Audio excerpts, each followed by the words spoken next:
술 먹고 나서 기침이 심해지시는 분들 집중해 주세요. 오늘은 역류성 식도염, 인후두 역류염에 대한 얘기를 좀 해볼까 하는데요.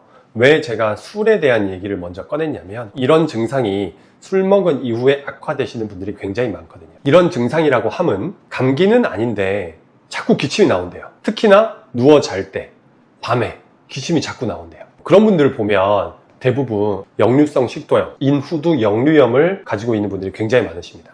우리 사람의 몸은 나이가 들면 들수록 기능이 떨어지는 게 당연하죠. 위와 식도를 연결하는 부위에 괄약근이라고 근육이 있습니다. 위와 식도를 연결하는 부분에서 조여줌으로써 위산이 역류하는 것을 방지해주는 역할을 하는데 이게 나이가 들다 보면 점점 헐거워집니다. 그러면 본인이 어떤 잘못을 하지 않아도 위산이 역류를 할 수가 있는 거죠. 역류를 해서 가슴이 화끈화끈 거리면 우리는 역류성 식도염이라고 표현을 하고요. 이것이 인후두부까지 올라와서 인후두부의 증상을 유발하면 인후두 역류염이라고 합니다. 그런데 이게 평소부터 앓고 계시는 분들은 본인이 잘 알고 계세요. 선생님, 저 여기 역류염이 있어서 약을 먹으면 좀 낫는데 약 처방 받으러 왔습니다. 이런 분들이 많으시거든요.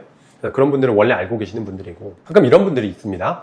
선생님, 저 평소에 역류성 식도염 증상 전혀 없고요.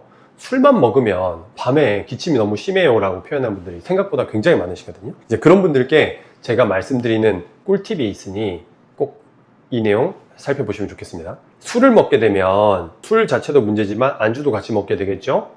그래서 우리가 집에 와서 잠을 잔다고 누웠는데 기침이 자꾸 나온다. 그런 경우에는 위산이 역류해서 목을 자극을 해서 기침이 나오는 경우가 굉장히 많습니다. 그래서 제가 환자분들에게 강조드리는 게 그런 증상이 있으시다면 베개를 조금만 높여보세요 라고 얘기를 하거든요. 제가 보여드릴게요. 베개가 낮은 상태라고 쳤을 때는 이 신물이 잘 올라옵니다. 그리고 콧물도 잘 넘어가서 목에 자꾸 고이게 돼요. 그러니까 어떤 현상이 벌어지냐면 자꾸 기침이 나올 수가 있겠죠. 근데 그런 상황에서 베개를 살짝 높여주면 신물이 일단 올라오다가 인후두부까지 못 올라오고 내려가는 거죠. 그래서 베개를 살짝만 높여줘도 사실은 인후두 역류염에 도움이 많이 됩니다.